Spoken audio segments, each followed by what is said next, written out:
austerity kills. Post-industrial policies result in another deadly Amtrak train crash.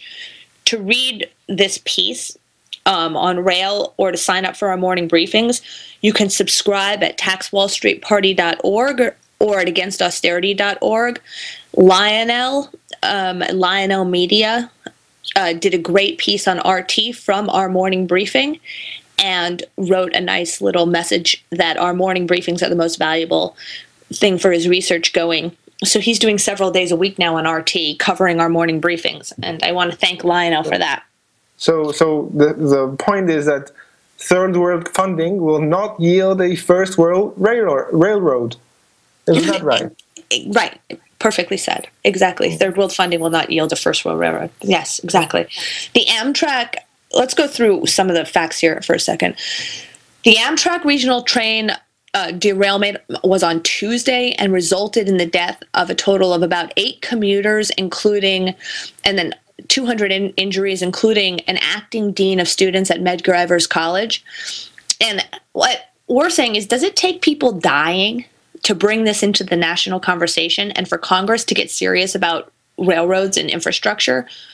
This tragedy happened during National Infrastructure Week, as I mentioned above. This is the end of National Infrastructure Week. Well, ta-da. This is what we got. This tragedy should have provided impetus to thwart further rail austerity budgets, but the following afternoon, House GOP reactionaries voted down a plan to expand Amtrak's budget by $1 billion.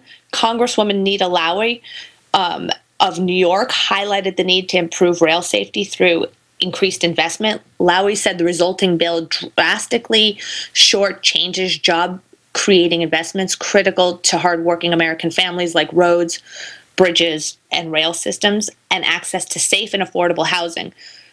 With the clarity provided by the prior evening's accident, only the most blind reactionary could ignore these facts, and no amount of deaths seems to deter these austerity goals. These events can be avoided. That's the important thing. And the problem is failed economic policy. Martinez hosting from Athens. So, Michael, before the break, you were saying that this is the result of failed economic policy. Can you go more into that? Yes, these things can be avoided. The problem is failed economic policies. They needed speed controls installed that they didn't have, and they needed funds to complete them. They were called positive train controls, or PTCs. No city closes their fire department because there hasn't been a recent fire, you know? Similarly, PTC and similar systems provide the safety backups needed to manage antiquated rail lines and for future high-speed rail networks. Yeah, and I can say one thing. Both parties agree that the Northeast Corridor is, the NEC is the sexy investment in the Amtrak system. It's the only division of Amtrak that turns a profit, yet the bulk of passengers are carried on Amfleet cars that were built in between the mid-70s to the mid-80s by the forgotten Budco of Philadelphia. And they've performed incredibly, admirably for 35 years, but they're in dire need of replacement. The average speed of the NEC, the only high-speed corridor in the U.S., is 65 miles per hour. The average high speed of Chinese rail is 125 miles per hour. Oh my God. Gregory Edwards gave us some information here. Major bridges on the NEC have recently celebrated their 100th birthdays, if you don't believe it. An engineering feat, but in reality, their outdated infrastructure is leading to bottlenecks and forced speed restrictions, 450 trains a day cross the 104-year-old Portal Bridge in New Jersey. Due to its age and condition, its speed is limited to 60 miles per hour.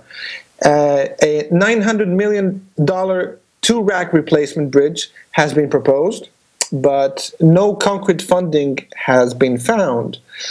Now, Amtrak's 105-year-old Hudson River tunnels into Penn Station are damaged and at max capacity. The federal government has committed $3 billion for the access to the region's core project, adding 2 additional tunnels. New Jersey Transit, that's the NJT, invested $310 million in dual-mode engines to provide one-seat rides into Penn Station. And reactionary Governor Chris Christie canceled the project mid-construction and diverted federal funds to backstop New Jersey budget holes. He was able to keep his campaign pledge to not raise taxes at the expense of modern infrastructure, but this left New Jersey with expensive trains and nowhere to run them. Amtrak has taken up the Hudson Tunnels project with the Gateway project, but funding for that's not been secured. In 2014, the U.S. budget, which was saddled by Republican austerity, spent $1.4 billion on Amtrak. Now hear this, China spent $128 billion on high-speed rail infrastructure. So that means that China spends a staggering 130 times more, or just about 100 times more than the U.S. on rail infrastructure. China is committed to build the world's longest high-speed rail line from Beijing to Moscow. Total investment for the 4,300-mile journey is $250 billion. The largest Amtrak infrastructure investment was made in 1995. $1.7 billion was allocated to extend electrification from New Haven up to Boston. Results of this meager investment are an 80% market share between New York and Washington, and from 20% to 54% between New York and Boston. Many airlines have given up on the New York-Washington corridor altogether. What economic impact would an average speed of 125 miles per hour provide? Oh, it would be incredible. I mean, China originally developed high-speed rail. This is interesting. I want to get into this for a second. China originally developed high-speed rail with overseas off-the-shelf technologies, but now it's developed its own domestic rail industry. The offshoot from these investments is for them is a thriving high-speed rail capital goods export industry.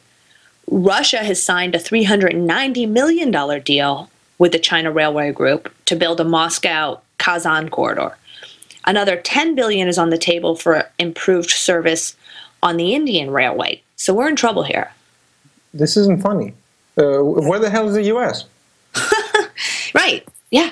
The Baltimore riots right now, a couple weeks ago, brought to the attention of America the lack of high-wage manufacturing jobs domestically, or that's at least what it should have brought to our attention. I mean, if Black lives matter, we need jobs. With 52% unemployment in Sandtown, Winchester, 52% unemployment, this is shocking. That shocked our friend, the host Lionel. U.S. motor and passenger rail cars rely on outside design and production. With U.S. workers, basically they're relegated to the final assembly to meet the restrictions. So China protects its high-speed rail industry with high import tariffs, while the U.S. continues to suffer from free trade in the runaway shop. You see? The stumbling block for many infrastructure advocates is funding. Mm-hmm. Advancing a 21st century high-speed rail system cannot come through deficit spending or some regressive tax like a gas tax. It's insane. Mm-hmm. America has a unique advantage stemming from its history of national banking. The Federal Reserve is currently the buyer of last resort and the issuer of credit. It issues credit. Only functioning to aid Wall Street interests right now. Conservative estimates say financial institutions tap the Fed discount window to the tune of 27 trillion. Yeah.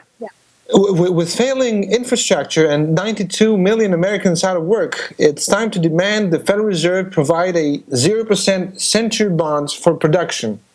Modern infrastructure and 30 million jobs is only a Yellen call away. Yeah, that's funny. A yelling call away. Yeah, well, the general welfare has gone out the window. In Lincoln's time and in the tradition of Henry Carey, I said Henry Carey, because it's Harry Carey right now. What's going on is Harry Carey. But in the tradition of Henry Carey that I was talking about above, they drew from public works necessary for the betterment of the general welfare, which eagerly funded and planned the United States. Projects like canals, national highways, the transnational railroads were seen as ways to not only develop trade and the national economy, but to foster national unity and internal development, right? So immediate needs such as installing the safety precautions that could have prevented that crash on Tuesday could be covered by the money distributed to the states by a federally instituted Wall Street sales tax of 1% on derivatives between speculators. The problem here needs to be solved with a 1-2 punch, the UFAA program of 0% loans from the Fed and a Wall Street sales tax. Tarpley, who is in the People's Republic of Donetsk. During the break, Michael, you had a great question. Can you ask it again? Why can't America have great trains, Daniela? I would say big government. I mean, it was the Republican mantra since right after World War II, American railroads have just slid into decline. And the Republicans are the loudest proponents of divesting in rail. Ronald Reagan, George W. Bush, and Mitt Romney all acted as the fronts for the libertarian think tanks, determined to take down this so-called big government spending. And these shills stand in stark contrast to Abraham Lincoln and the Republicans of his day, who demanded federally funded daily mail service and the Transcontinental Railroad. Daniela, all of your politicians and activists seem to be hitting the talking points, income inequality and wealth redistribution. Yeah, they are this week. The new left coming onto the scene. And that's a big ball of yarn to unravel. So, okay. So let's talk about the issue of this wealth redistribution and income inequality. I mean, okay, where do we start? So recently we had Bernie Sanders enter the presidential race, which is a good thing. And the Tax Wall Street Party has written to the effect that Bernie, we're afraid. I mean, here's our fear. We've written to the effect that Bernie is the left wingman for Hillary, and that's his job in this race. He has some good points. He has Medicare for all and some other good things, but he keeps hitting this wealth inequality. Webster calls him a catch basin to trap disaffected Democrats and ultimately swing them back to Hillary for the general election, meaning he ties up this vote that's against Hillary and sick of the Democrats, and then he throws them back to her at the last minute. But you were saying, okay, Bernie Sanders' mantra is wealth inequality and income inequality. And yes. He says, I'm reading here, there is, in my view, massive dissatisfaction in this country today with the corporate establishment and the greed of corporate America in an incredibly unequal distribution of wealth and income, which currently exists. That's what he's saying. And we have Bernie Sanders advocating the policies of Scandinavia, basically suggesting that if the United States would only follow Sweden or Denmark or Finland, And let's forget the fact that these are tiny countries. Okay, Sweden has a lower population than North Carolina.